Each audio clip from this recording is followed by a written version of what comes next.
opinions expressed in the following program are not necessarily those of Shaw Cable Systems or of the station. Through our access policy, we provide the opportunity for community groups and individuals to express their points of view.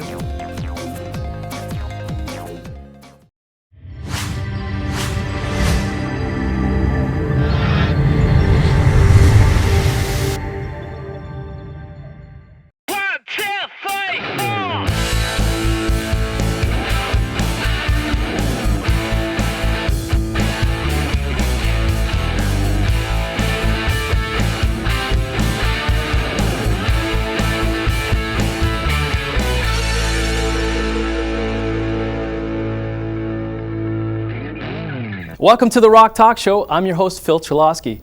We talk to the people on stage and behind the scenes in the music and entertainment business. Today on the show, we have very special guests, longtime musicians on the scene, Keith and Renee. Hey, welcome. I'd reach over and shake your hands, but we're all... That's good to see you, Phil. I know we're Nice to see you, Phil. It'll look good on camera, I hope. Are we looking good on camera? I think so. You look good to me. Great. So we've got a history together.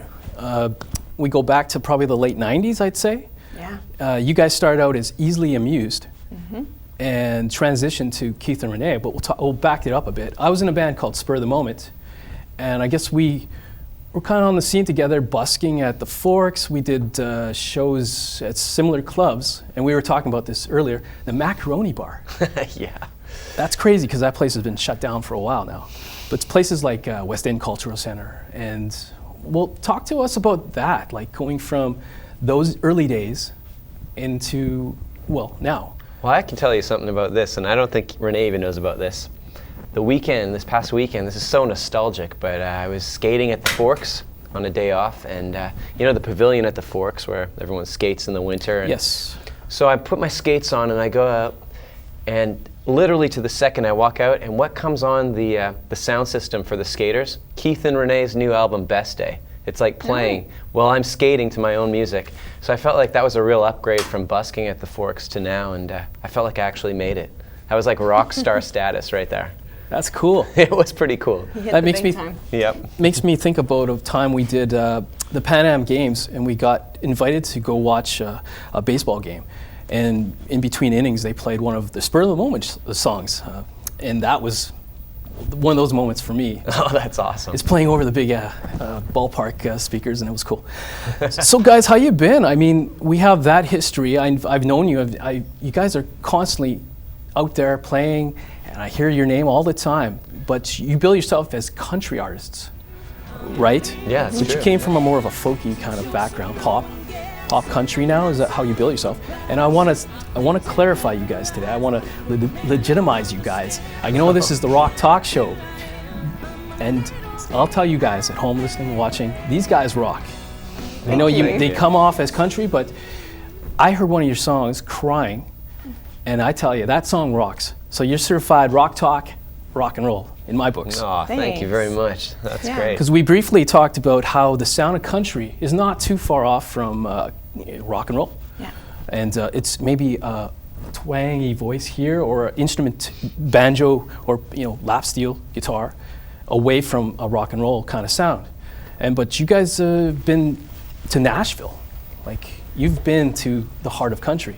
Mm-hmm. We can talk about that. That's You're right now currently working with a new single. We'll get into more of that, Steamboat.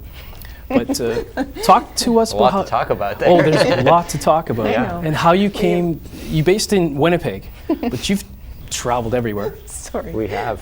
Nashville, how did Nashville come to be? You know what? The first time we went to Nashville, I want to say, was about 6 years ago. And we went there because we have a friend that lives out there, so there was a reason to go. We had somewhere to stay.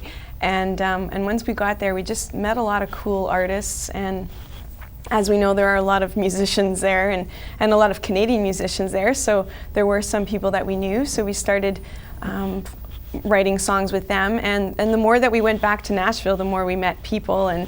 And so now it's, we've got a nice little core of friends there. A base. A base, thank you, that we write with. And our last trip, we met a producer named Billy Decker, and he loved what we were doing and wanted to record 4 of our songs. So that's what we did. And we are loving the results. We just got them back now, so Cool. so we're thinking about going back. I'm going to get you to hold that thought. We're going to throw it to a break right now, and we'll come back and continue our conversation with Keith and Renee right after this message.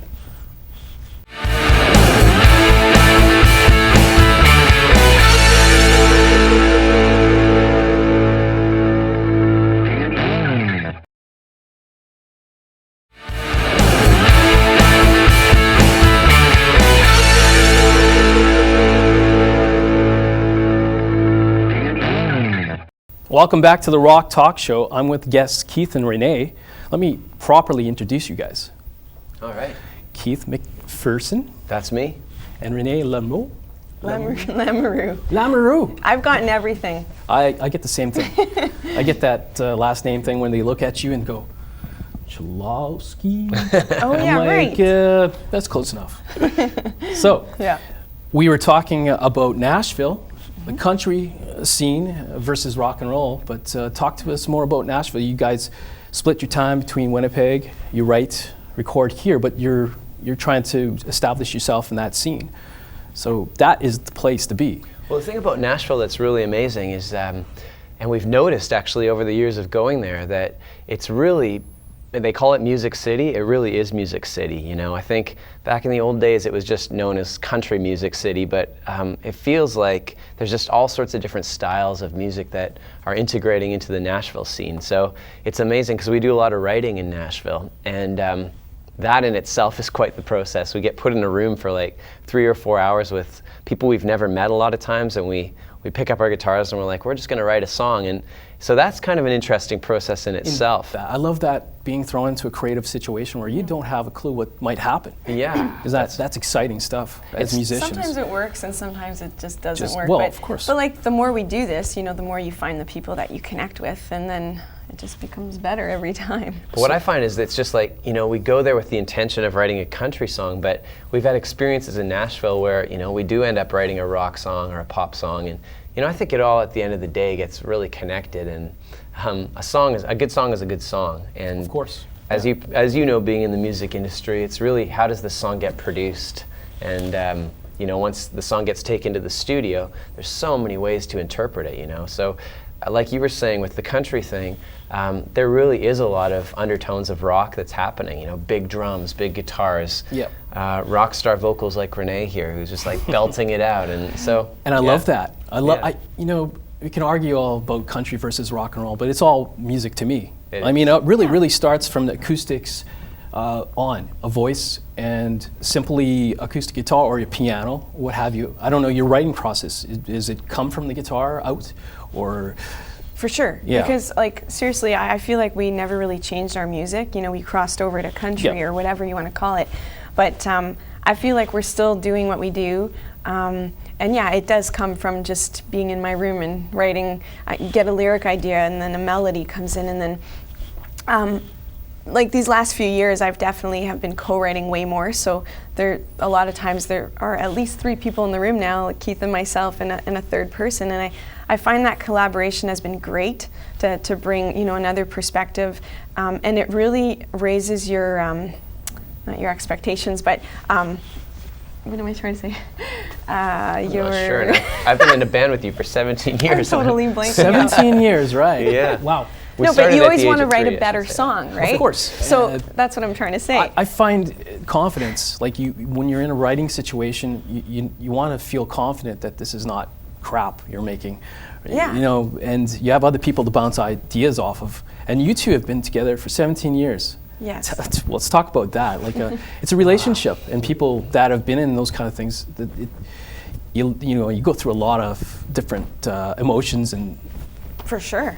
I'm going like, oh yeah. Really? And yeah, it's incredible. You know, it's funny how life just kind of, when you trust the process of it, things just kind of happen. And back in the day when I was 5 years old, well, I wish I was 5 years old. I was a little older than that. I got a lead from a friend of mine that said, "You need to go down to Ile-des-Chênes, Manitoba." and listen to my cousin. How old were you really? I was about 18. This is the beginnings of... This is the beginning. Yeah. And so I, intuition called, so I was like, I'm going to go down to Ile-des-Chênes, Manitoba on a Saturday and listen to this girl, RENEE, sing in a small town church.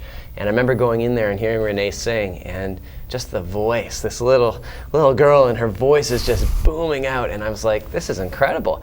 So I went up to after the service, and I didn't know how to approach it, so I picked up a guitar and just started someone's guitar there and started playing. And I remember you thinking to me, like, who does this guy think he is? I mean, come on. It's true. And I said, hey, do you want to jam? And the next thing I knew, we were in my parents' house, and we were playing music in the dining room. And the second we sang together, it was like I knew that this was going to last for a long time. Yeah. I did. I don't know if RENEE did, but there's a magic. I've been there. I've been in several groups now, but I know those moments are special moments where this is special. You realize that, and it takes a lot of guts to make that initial step, that leap of faith. Someone has to stick their neck out, and I think that happens with all creative artists. It's not just music. It's like making that initial contact. And that's great. I love that story of taking that leap of faith, and it's 17 years later. There's kind of a theme going on there, whether you're writing a song now or starting a band, it's like, it's really trusting something almost bigger than ourselves, like this kind of bigger intuition that comes in and it goes, this is what I need to do. And if you follow it, it's like amazing things can happen, like being in a band for the last 17 years, or writing a song like Goodyear that's done so well for us, and on and on, writing this new album. It's really trusting that process. We'll talk about that. You said now you're working on your six albums. Yeah. This will be your sixth. Steamboat's the latest single. Yeah. And let's talk about your process of trying to raise money for that. You're working on a website raising site called Indiegogo. Mm-hmm.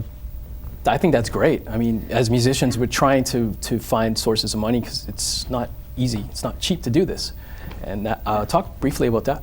Well, it's I saw a lot of musicians that were doing this, raising money, and I thought, what a great idea to involve your fans, because right now, as we know, it can be tough selling music at a show, or people aren't really buying CDs like they used to. Yeah, it's a whole different ballgame, the digital age. For sure. Yeah. And so I thought, this is a cool concept. I mean, they're still getting something in return because they donate money, and in return you can get anything from a CD to a house concert, or that's the cool thing too, is the artists can be so creative with what they want to give back to their fans. I love that. I love that idea that you involve your fans, because the hardcore fans, they want to be involved. They want to see you continue your career. Totally. Of course, because you're fans. And then it's good to let them know exactly, what it costs to make an album. Yeah. Like, it's just Open the truth about it all, and how it says it's not free. Yeah, there's a lot of misconceptions, I guess, about how it all comes together, and that's cool. I love that. Yeah. So we actually finished that campaign, but it went really well for us, and it got us back to Nashville, and so we're close to having this album finished. Awesome. Mm-hmm. Okay, well, we're gonna go to another break, but we'll pick up on the touring, because you guys have been everywhere. I love that. We could talk about that for hours probably. The whole touring experience and the people you've met along the way, right after this break.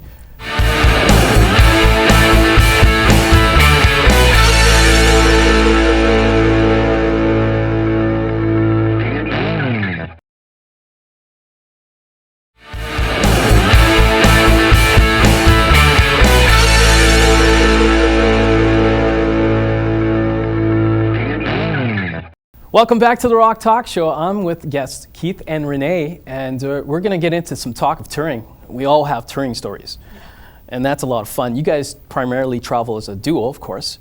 Yeah. Does that make it easier, getting around without how do you roll? Yeah, it's really nice that we can do this, tour as a duo, and then we have the option of a band, depending on the budget. Yeah. But normally we'll just rent a vehicle and just go out, the two of us. Just the two of you. But we haven't, We haven't toured that much in the last few months on purpose because we were so focused on this album. And Of course. for me, that's been very challenging, you know, because I'm so used to living on the road and trying to find that balance at home. But I think it's good for me. But that being said, yeah, so we've written like 50 songs for this album, trying to find like the best Wow. 7, right? Yeah. So it's taken some time, but I am itching to get back on the road. And Well, talk to us about the road, touring internationally. You did go to Kenya.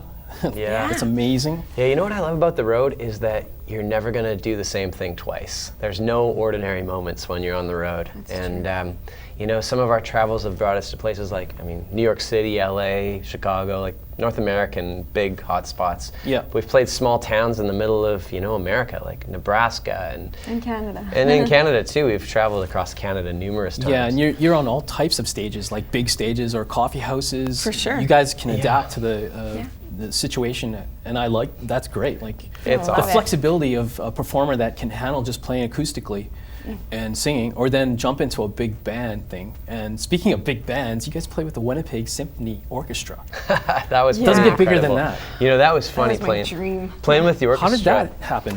Back that That's It was, 2011. Was it 2011? Yeah. Yeah, it was the concert of 2011, and this is actually quite funny. We had the song arranged by the symphony, and we were celebrating the new year, 2011, and all of a sudden we come up on a riser in the concert hall, and the symphony started. You know, the symphony crowd's pretty serious, so I thought, you know, it's New Year's, we got to celebrate 2011. So I yelled out to the crowd, "Come on, Winnipeg, clap your hands! It's 2012." It was like a year in advance of what it was supposed to be celebrated. That's funny. And I didn't realize this till I looked back on YouTube and realized I'd yelled that out 2012 instead of 2011, and I was like, man, I am ahead of my time here. But somehow But it no was- one seemed to notice. It was weird. Yeah, no one noticed, and it was such an random. honor being like Centennial Concert Hall, being on that stage. That's actually on my bucket list. I want to do like tours with symphonies. That would be unbelievable.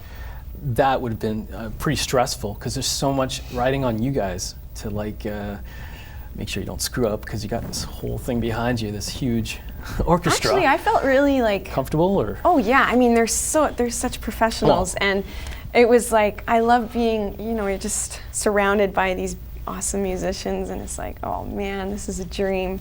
So it felt really good. It was so short though. The song is only, what, 2.5 minutes long. Yeah, you So performed it was over like that. Goodyear, right? Yeah, it was for Goodyear. Yeah. Well, So I loved it. I'm just thinking about touring, like random thoughts here, but just all of the people we've met from touring. Like we opened for Tegan and Sarah back in the day before they were really well known as rock stars, and it's just so cool to have those kind of experiences where you watch a band in the same place and they skyrocket, and then others don't. And that's quite cool. I remember we opened for John Lennon's son in New York City a few years ago, and you know, this is John Lennon's son, and yet, you know, he was just launching an independent record at the living room while we were playing, and getting to do a show with him was pretty cool. And just, you know, and then you mentioned Kenya, like getting asked by Craig and Mark Kielberger of Free the Children if we want to go volunteer and play some music at some of their projects in Kenya, and meeting a guy there and that takes us to Dubai, and we end up playing for some of the wealthiest people in the world there, and just, you know, it's I think that's a big thing amazing. for me as a musician getting into this whole thing. You start off in a basement or the garage, and you have these dreams of this is how I'm going to see the world and traveling. And I think you guys have done it, right? You've been and seen and played, and you paid your dues. And really excited about this new album coming up. Can you talk about that? You're going to be going to back to Nashville, and Yeah. Well, this album is kind of like, we were on tour with Dean Brody last year, and so we met his crew and became friends with his band, and so we went to Toronto and started this album with them. They producer named Jason Berry produced the first 3 albums of the album, and so and from there we just kind of moved on to Nashville and met some people there, and I think it's been really cool that we're just kind of on this journey with this album, and we're on purpose, like taking our time to do it. It's been, you know, this will be 3 years since our last album. Yeah. And so we just want to find the right songs, and again, we're just writing about what's going on in our lives right now and personal stories and experiences, and this is the first time where we've actually, up to now, we have 3 songs that we've decided to take on that we haven't written. So just songs that have really inspired us, and yeah, That is different. That is different, and I'm really enjoying the process. I mean, it's been great. Well, we're gonna wrap this up, but currently, I know briefly, I want to touch on this. Keith and Renee, you're both into yoga, and that's interesting. All the musicians into yoga. What do you think about that? Is this a stress thing, or what is it? Wow, well, I find the practice of yoga started for me when we were touring on the road, and it was a really demanding schedule. And not eating well for numerous, as you know, evenings in a row, and being up late, the body suffers. So on that level, that's how it started. And it's something you can do anywhere. So you don't have to hit a gym. You don't need all this equipment. You can do it in your hotel room. Exactly. And you're in a lot of those places. The thing with yoga that I find so cool is that it not only works the physical body, but it also takes the stress levels out of the mind. So I find my mind's way more open. And so for being a creative person like myself, and that's my career, it's like this is an essential part of my day, is to open my mind up so that I can be open to channeling music. And so that's really had a profound effect on me too. And we're going to have a performance in a couple of seconds with Keith and Renee, but I'd like to give a big shout out to the Rock Talk crew and all the people at Shaw to help us put this on the air. And without further ado, here's Keith and Renee performing us off the show with Feel Good Thing. Take it away.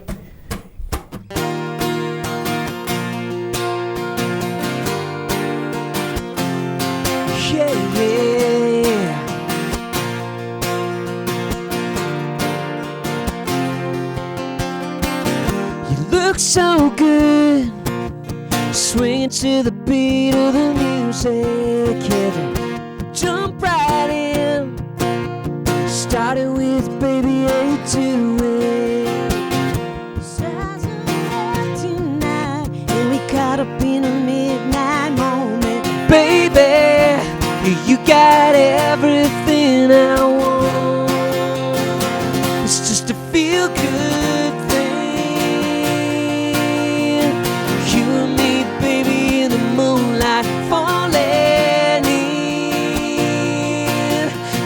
Lost in each other in the song like kisses. Can't get enough of what we got.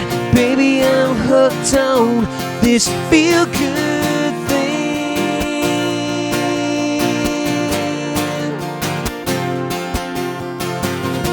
Nights like these don't come around too often. Buzzing on this good time that's come knocking, and all I know right now is I'm digging everything you're doing, baby. Let's get a little closer to love. It's just a feel good thing.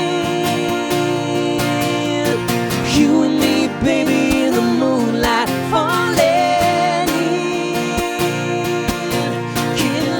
in each other in the song. I can't say can get enough of what we got. Baby, I'm hooked on this feel good thing. This feel good thing. A shot in the dark, these two racing high. It's just a feel good thing.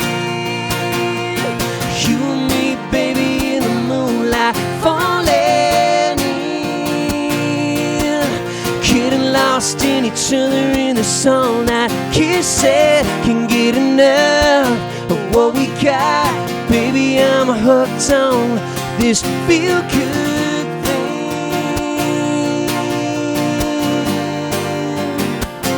This feel good thing.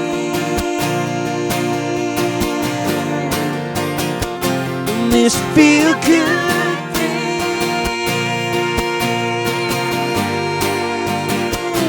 This feel good.